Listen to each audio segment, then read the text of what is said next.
Hi, and welcome to the Zen Supermom podcast. The episode today will be about respect and authority. How do you create a relationship?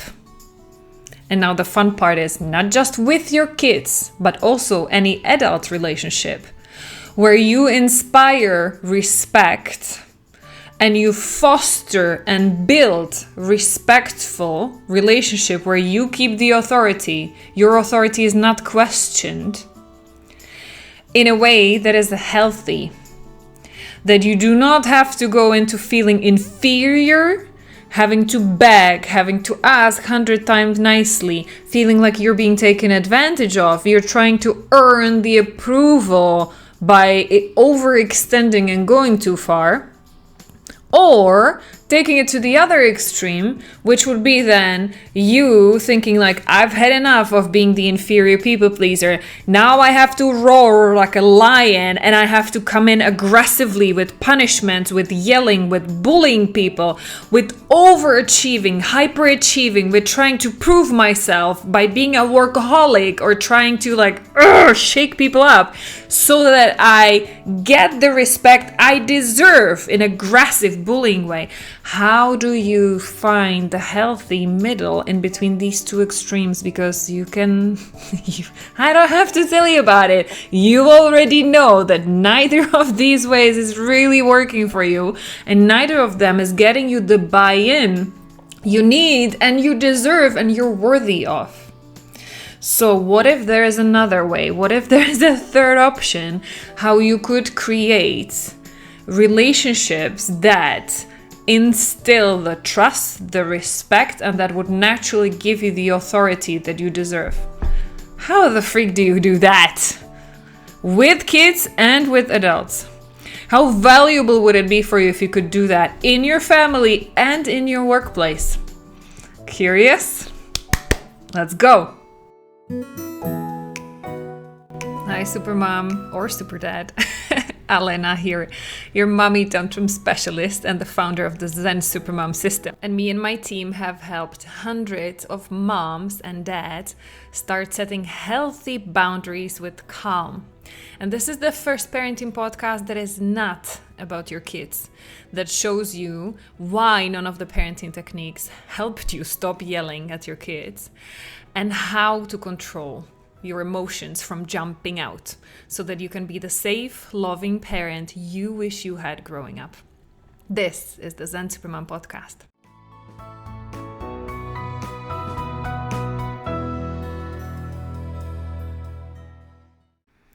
Hi, my name is Elena. I'm a mommy tantrum specialist, and also me and my team have helped hundreds of moms and dads inside the Zen Supermom and Zen Superdad program to stop yelling, stop getting emotionally frozen and avoiding, and be able to set healthy boundaries with your kids without yelling. And with respect and authority. And that's the topic we will be talking about today. Because it comes up very often. And I just had an assessment call with one mom. I'm not going to say her name. I will protect her identity. If she's listening, you're an amazing mom. Just like you listening out there as well. She had a classic challenge. In her culture, growing up once upon a time, it was totally acceptable, normal way of parenting was to yell at kids, punish them either physically or stand at the wall and look on the, stay in the corner and face the wall and don't talk, don't speak, because if you keep talking and nagging and complaining, you'll be punished again. Or even taking food, like threatening to keep the kids hungry if they don't obey. I'm not here to judge any country, any culture, religion, kind of way of parenting. I have nothing but compassion because I grew up in a culture, in a society where it was also completely normal for parents to keep their authority and respect by making kids scared, by making them afraid of not only losing the parents' appreciation and some like at least a little bit of affection. Usually there was not much. But even by being scared of being physically punished, like that was a real thing. Okay, so I'm not here to judge. I'm here to offer alternatives. And I want to, not here to convince anybody of anything. You want to keep running in the same autopilot that your parents raised you with? Go and do it. I'm here to talk to you if you have already realized throughout your life that this is not the healthiest, not even the most effective way of doing that, because the moment the threat comes out, the moment your kids grow up and they become bigger and stronger and smart, I don't want to say smarter than you because that's not what you think, that they're smarter, but they are bigger. You cannot make them feel frightened anymore with your physical punishments. You cannot threaten them by taking away their favorite toys anymore because they are just like, whatever, take it. I can get a new one, or I buy a new one, or I steal one, or whatever. And you feel, you are realizing all that this autopilot is doing is pushing them more further and further away from you.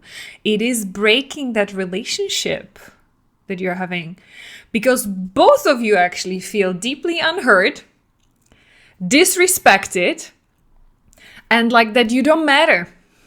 That's what that culture, that parenting style is doing. And this mom in particular, she was talking to me because they moved countries. They are now expatriates. They live in a country where physical punishments and yelling is not acceptable, not socially acceptable. But then all she's left with is the advice to just like, be calm, be happy. You're in a better country now. Just be calm and be happy, and yeah, they will listen. No, they will not listen. Especially if they are now older, preteens or teens, suddenly the punishments are off. So they feel like, okay, I can misbehave because there's no punishment, so I can go off. And all that just shows you is there was no respect to start with. There was no natural respect and authority because your kids were just afraid of you. The moment the threat is gone, there is no relationship. There is no respect. So how the heck do we do it? How do we get the respect of the kids? And even for you, if you were sitting there and you were the opposite example, you were never yelling, you were never punishing because maybe that's how you grew up and you promised yourself you will never be like your parents. So now you're trying to do it the nice way, the gentle way, how the gentle parenting, the attachment parenting is trying to teach you. But none of that is working if your kids are not responding the way how the script is supposed to go. You are being the nice parent. You are not threatening or punishing. But you're also not having any boundaries because you're scared to traumatize them. So then your kids are living in a chaos. Because one day mommy says yes, one day mommy says no, but if the kid cries enough, mommy says yes eventually anyways. So then the kids are totally confused. And again, there's no respect, there's no authority because you're trying to be their friend and it backfires because then nobody listens to you. You're taking care of everybody else's needs, but your own needs are not being met and you're burning out, exhausted, doing everything for everybody else, even though they're sometimes even big enough to do stuff, but they don't because you don't know how to make them do it without yelling. So how to get out of it? What do we do then? The first thing is to realize what is real respect based on. And you will get a clue, you will get the answer if you will think back about your childhood. How would you have wished to be treated by your parents when you made a mistake or when they objectively needed to get, for example, they needed to get somewhere on time. And of course, you as a kid, if you remember, okay, storytelling time. I remember communist Czechoslovakia. My parents both had management positions, but they had to be in the office at my dad at 6, my mom at 7 a.m. So you can imagine for little babies to drag them out out of bed in the morning. Like, that was not really the... I can imagine that didn't go easy. They said I was okay. I was okay to get up early, but my brother wasn't. He was always like, they felt so... They were traumatized by having to pull him out of bed at like 5 to quickly get him dressed and get him to get both of us to how do you say that in English? To nursery, yeah, like the daycare facilities. They were traumatized by having to do it, but they had to, right? Nobody expects them to be people pleasers who would just let us sleep until 7 or 8. Right? They had to do it. As a parent, you need to make those tough calls and tough choices, and sometimes even against your own will, like against your own wish. I bet they wish they wouldn't have to do it, but that was like, hey, that's life. Get over it, right? Kind of. As parents, there will be the situations where we do need to put our authority. It's us making the decisions. But how we make them, that's all that matters. Because this is where we struggle between these two extremes, that none of them is working, that I just described. You cannot let your kids sleep until 8. You will have to get them to school on time so that you get to work on time if you're working outside of home. You cannot do it by yelling and pushing and bribing and threatening, because that's going to backfire and it's going to make it even less pleasant for you. So what is the healthy way how to do it is how you wish your parents might have done it with you. It's by meeting your needs, your core needs. Little psychology break here. What all of us need and want underneath, and I don't care what gender, race, color, religion, age, economic situation you are, how you identify and where you live in, what we all have in common is the need to feel loved unconditionally. And that connects to feeling seen and heard, like you matter. Somebody cares enough to slow down and make you feel heard, like validate your feelings and emotions. And the younger you are, the more you need to feel like, it's okay, I've got you and I love you no matter what. Even if you mess up, even if you make mistakes, even if you're grumpy, I love you no matter what. Isn't that what you would want your partner and your kids to make you feel like? That you matter no matter what, that they love you no matter what, even if they're upset with you. Wouldn't you want to hear that and feel that they love you? That you're free to show up the way you are? That yes, even with your imperfections, there's actually somebody who loves you, even with that? Well, I have news for you. That's exactly what your kids need to feel as well. Logical, right? Like, wow, what a no-brainer. Like, yeah. But this is what a lot of these like old, more conservative, authoritative, I'm getting it wrong with English, those like pushy parenting styles, that's where they got it wrong. Again, not blaming anybody. It was totally valid parenting strategy to just like punish the kids to listen the first time. Otherwise, they would get killed or the entire family would get killed. We are lucky enough to, most of us at least, listening to this podcast, I assume you're not living in a war zone. And if you do, please be safe. And then, yes, absolutely, feel free to yell at your kids to make sure that you don't get killed. But most of us don't. We are not living in war zones anymore. And beyond the survival, like pure survival strategy, if you're in survival times when you're literally fighting to physically survive every day, then of course, who could judge you? Like, do whatever you have to do to stay alive, you and your kids. But if there's not like shooting happening around around your house, then talking about long-term relationship building with your children, beyond just making sure they survive physically, but actually they grow up being healthy, emotionally healthy human beings who have enough self-respect for themselves so then they can show and extend the respect to other people, then this is what it's going to take. Okay. And the good news is that while we are talking about kids now and building relationship with kids, does it apply only to kids? Parenting relationships?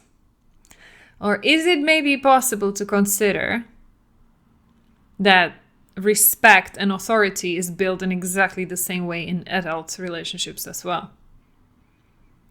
Is it also possible that it doesn't help people pleasing, asking 100 times nicely, overgiving just to hope to get something, some approval, validation back, needing to be liked so that you feel you're worthy of the respect? And going to the other extreme, the muscling through it, trying to prove, and I've done it all, right? I'm talking from my own example here. This is exactly how I felt, especially after I became an expat. 24-year-old little girl from Eastern Europe, like fresh out of school, going on first internships into the West, trying to prove I'm not there just to marry a rich guy and have an easy life for the rest of my life. No. I first had to rebuild my identity, realizing I can't get the respect and build my own place and sense of worth out of people pleasing and feeling inferior, having the imposter syndrome. Like, who am I to even speak up? Like, that didn't take me too far. But then when I've had enough and I became frustrated and I realized I'm actually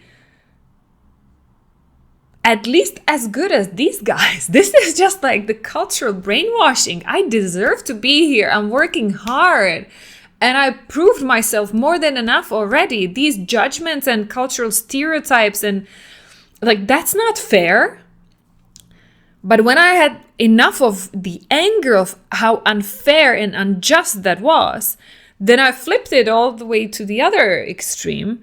And I was coming across as very aggressive, as very, like thinking I'm better than others.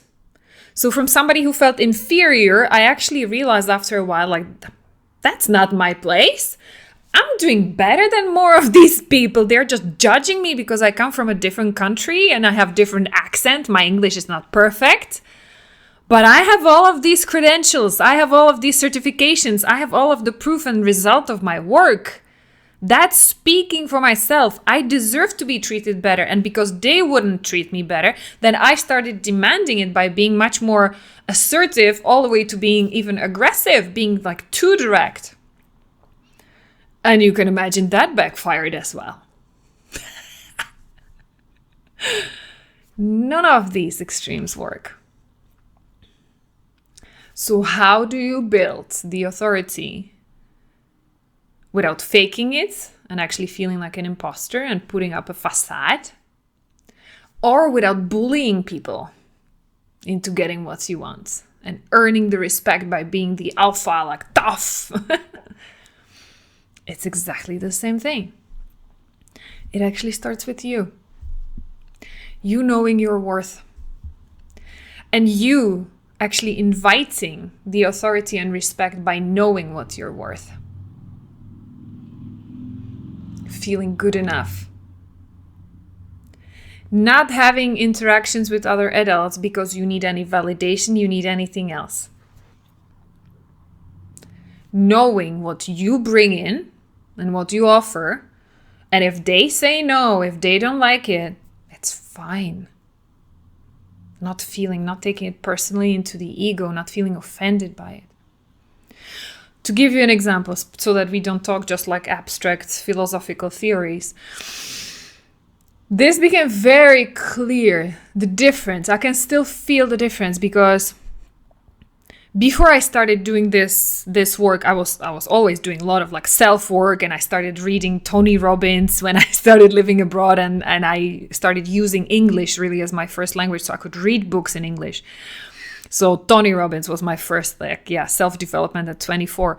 But this is where it became really clear, and I can show you, demonstrate to you the difference was when I was still in my corporate career. So I was already in HR leadership position. I was 31 years old in in a leadership team, and surrounded by people who were like 15, 20 years older than me. And so they were like looking down at me, you little girl, like what happened? How did you even end up here? So having to prove myself with a lot of these like workaholic tendencies and everything. But in parallel, because I could feel there was a ceiling, I wanted to be a coach. Because I worked with coaches, I was identified as leadership potential. So that meant that in company of 100,000 people, they always picked a handful every year around the world, and they put them in a leadership track. So they gave us extra training about leadership, management, and coaching. That was the first time when I worked with a coach, because I was in this leadership track. And that was the moment when my mind was blown. I was like, what are they doing with us? And all of this like rambling in our brain. How can they understand what's happening inside of me if I didn't even say anything, or I just said a few sentences? How can they get into somebody's brain so quickly? And I loved it. And I started doing the same without even knowing how. Intuitively, I started rambling in the brain of my colleagues who were on the same leadership track. And everybody was like, what the heck? Where the hell did that come from? And I was like, yeah, I just got the intuition. I started connecting the dots based on what they said and how they said it. I connected the dots and I'd like, is it possible that it's because of this? Is that what's really going on for you? And they were like, what? So that was my first experience being coached, being on the receiving end. So then I asked these guys who were coaching us, like, what training did you do? How did you do it? And so long story short, a couple of years later, I was 26. The first time I was coached. And then by the age of 30, that's why I went into human resources, because I wanted to get closer to it. I wanted to get trained and to become an internal coach for the people working inside the company, because they had coaching department. But when I got enough courage to muster up and go and ask, they told me, no, you're too young. You're only 30. You're too young. You don't understand. You have no life experience. You cannot be a coach. You need to live more first. And I was like, okay, thank you very much, but I don't agree. I respectfully disagree. And I got my own training. I paid for it. I did it at nights and at weekends until midnight, like every day for 1 year. I worked so hard. Again, that's where my my work ethics was a strength. It was useful. I got certified and I started my own coaching business. I told them at work, I'm here. I'm not going to poach any clients. I'm not going to ask money from people I'm coaching here internally for nothing, just to practice. That's okay. And I will keep doing my job to the best of my ability. Like, I will give it everything. But also, just so that you know, in my free time at night and over weekends, I am starting my own coaching business and I will be taking clients, paid clients. So I will have a website and everything. You might see it online. People might talk about it here because they are friends and they support me. But just so that you know, on top of my full-time job, I'm starting a business. And so I did. And this is where, long story short, I'm now looping back into the authority and respect. When I started my coaching business, I had total imposter syndrome, especially because they told me at work in the corporate that I'm too young to be a good coach. So you can imagine how easy was it for me to start my coaching business when I felt like, who am I to do this? And I don't have enough experience just coming out of school. And I'm too young because I'm only 30, 31 years old. And so I should wait at least 15 years when I have more of my experience. And then I can tell people. And I got offended, or I got hurt. My ego got hurt when people were questioning me and my credentials. And I was very transparent about it at the beginning. I was like, I don't have any experience. I do have experience working with classmates and stuff and everything. But I got so hurt when they were then questioning about everything else as well, right? All of my credentials and where are you from? And like, what are you saying your career? And is that even true? And you're online. You don't have a real office. I'm used to going to coaches and working with people I can meet face to face, but you're online. So how do I know you're not a scam? Kind of like going even deeper and questioning my authenticity and my honesty, which I think was even more hurtful for me than if somebody would question my professional experience, because at the time I didn't have much of it. But if somebody questioned, like, if I'm a real person, it's like, are you even who you claim to be? I was like, what the heck? Or are you a liar? Are you just going to grab my money and run away? So that was my beginning. And I was getting hurt by people not like, and I was kind of like lost and clueless. How do I build that credibility, that authority, that respect that I deserve? And yes, I'm a new coach. Yeah, like 12 years ago. I was a new coach, and I was transparent about it. But I did have a lot of experience. I did a great job with the clients who did give me their trust. But that was the beginning where I was trying to win the respect, and I was trying to earn it by being the people pleaser, by overextending, and by being hurt by people not giving me the respect. And then I compare it. I had a period when I did take it too far, when I was like, okay, enough. I have enough of people judging me and questioning me and doubting me and my integrity, which is one of my biggest values, my integrity. Like, what I say, how you see me now, is how I am in my real life, how I am in any of my relationships. Yeah.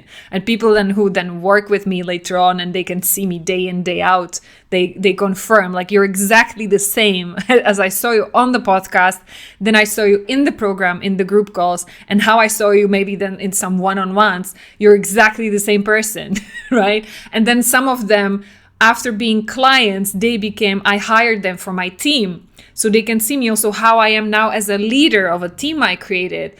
And they're like, there's consistent through line. You're exactly the same. This is one of my biggest values, integrity. So when at the beginning, some people were questioning it, I got personally hurt by that. Like, how dare they question my integrity, the integrity of my word, that if I promise something, that's what it's going to be.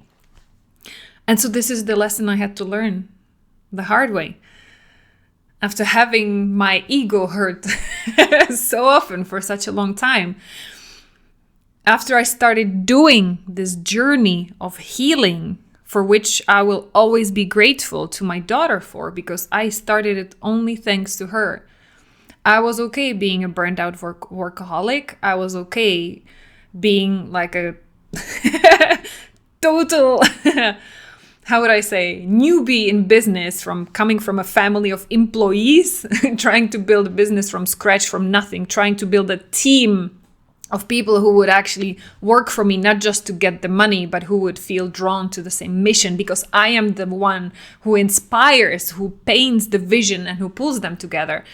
If you would have told me at the beginning that's what's possible, I would have no idea how to do that, because I was coming from that mentality of respect is either this or that. It's either the pleaser or it's the aggressive person, because that's all I knew growing up. So this is something I had to learn the hard way, and I learned it only thanks to my daughter, because she showed me that there is a lot of stuff that I need to work on, a lot of stuff that I took on from my parents that I had to heal. And this was actually one of the things. Learning about, I don't know how I would even call it, like natural respect and authority. And if you want to get it from others, you first need to have it for yourself. If you want to get the respect from others, you need to give the respect to yourself. You need to feel worthy of it first, so that you don't have to fake it, and so that you don't get offended when they start having their objections and questions and they start crossing boundaries. All you will learn to do is to put those boundaries back up without getting offended, because it's all on them. It's their stuff. If there's anybody coming today for an assessment call with me, questioning my credentials, I'm not getting offended. I reply with compassion. I get it. There are lots of online people who are scammers. I totally understand. And also, even from those who are real, I did waste a lot of my money because I had an amazing sales call with somebody who told me, yeah, I can help you. And then I spent 10,000 euro or dollars on having a business coach or mentor, and she couldn't help me. And so what? So I understand how difficult it is to get the trust and how difficult it is to build I keep coming back to the word trust. To get the confidence that somebody actually has what you need, I know it's a long journey. And I know it takes a huge leap of faith on somebody's end to come and talk to me, like me not having any office where they could come and based on that they could judge, does that office looks expensive? Is it on expensive location? So maybe that gives a trust that this person is real and that they're making a lot of money. So that means their business must be going well. So that means their customers are happy because they keep paying for it. I don't have a physical office. Like, I'm only now sitting in my first office here. I used to sit at my dining table. And also, I know, and I don't have to feel any inferior about sitting at my dining table because I helped hundreds of families from dining tables sitting there, right? I built my team of now 9 people by sitting at the dining table. And I know it's very difficult to comprehend that for somebody who never worked online, who never did any therapy or never got any help online, or all they met were scammers, right? So I'm not going to get offended if somebody questions that. All I'm going to do now is to invite them. Well, go check my online trail. It's large and long enough to give you the proof that you need. On my website, on my podcast, go LinkedIn profile, go and do your search. I'm not offended if they question me. You see? I'm not taking it personally if they tell me, oh, it's too good to be true that you help people in 3 months. I understand. I have compassion. I heard so many women telling me they spent 20 years in talk therapy. So all I have now is compassion for them. Saying, I get it. This is tough. You're not the only one. It's completely normal. And the good news is it shows me how deeply you care and how much this means to you and how much you're willing to do to get the help and to heal it for you and for your kids. I can see the good in it. I can see the positive intention. Well, before, if somebody would come at me with that, I would feel like it's an attack on my ego and I would feel weak so that I would feel the need to put up my defense and kind of attack back because I was feeling attacked. They can be saying the same thing now. Can be a different person saying the same argument or having the same questions. And I don't see it as an attack. It's not an attack. It has nothing to do with me. It has everything to do about them and their previous experience. You see? And yes, I would set up boundaries. If somebody would be really disrespectful, then I set up a boundary. Like, for example, now there's a woman who rebooked twice her assessment call with me without even sending me a little note apologizing, sorry, my kid is sick or whatever, nothing. She just canceled last minute and then rebooked for a few days later and then again canceled last minute. So I set a boundary. I said, no, sorry, but no. I'm not letting you book another time unless you tell me what happened the first 2 times. The fact that the assessment call with me is free, it doesn't mean that I can just let anybody make a mess in my calendar and just keep rescheduling and booking. It's my calendar would be full of holes. How am I supposed to help people if you're blocking it for nothing? So I set a boundary. But again, without judging, without attacking and you're such a bad person. I didn't do any of that. I was I can only imagine how many urgencies you get into and how your life looks like if you have to keep rescheduling. I just want to let you know this is not okay with me. So unless you come and explain, I'm not going to let you book another time. Right? Not being aggressive, not attacking, because I don't feel I'm under attack. Nobody's hurting me. It was all about them, right? But yes, putting up my boundary. It's not okay. So those are the conditions. You either come and explain or it's a no-go. So this is my invitation to you. That's why am I taking so many examples? Not because I'm like now here boosting my ego, like look how great I am and how well I'm dealing with everything. No, this is just to show you practical situations and how it shows up in your life with your kids and maybe even in your professional life. And I'm offering you, should you choose to listen, really, and hear me, what I'm offering, what I'm sharing here, is that it starts with you. Whenever you feel you're not getting enough respect and authority from other people, it needs to start with you and you healing whatever part of your ego or really yourself, the younger self in the past, by the way you were raised, by people not respecting you. Is it possible that you're still carrying some belief in your system that you're not worthy? That you have to prove yourself? That you have to seek validation from the outside and constant confirmation from others? That you're worthy? That you're okay? That you're good enough? That's what needs to get healed first. Because only then you will be able to show it and extend it to your children. Only then you will be able to live it in your relationships. Only then you will be able to set healthy boundaries without any triggers or negative emotions. You will know that if people are crossing it, is because they had no idea. They had their trauma. They have their beliefs and blah, blah in their head going on. You just set up boundaries so that they don't impact you with that. And just to make it clear, well, those are my rules of the game. So if you want to play the game, then that's what it's going to take. Okay? Does that make sense? Do you feel, even in you, the shift in energy? Can you imagine how different it would feel? You're not the inferior and you don't have to push, bully into being the superior. Because there are no levels, actually. No. All that matters is the connection. Yes? With boundaries. You're not letting anybody bulldoze over you. But it is about connection. Your kids are not your inferior. Your boss at work, maybe he's superior by formal corporate hierarchy. But as humans, as talking to one another, it's about connection and understanding and being heard.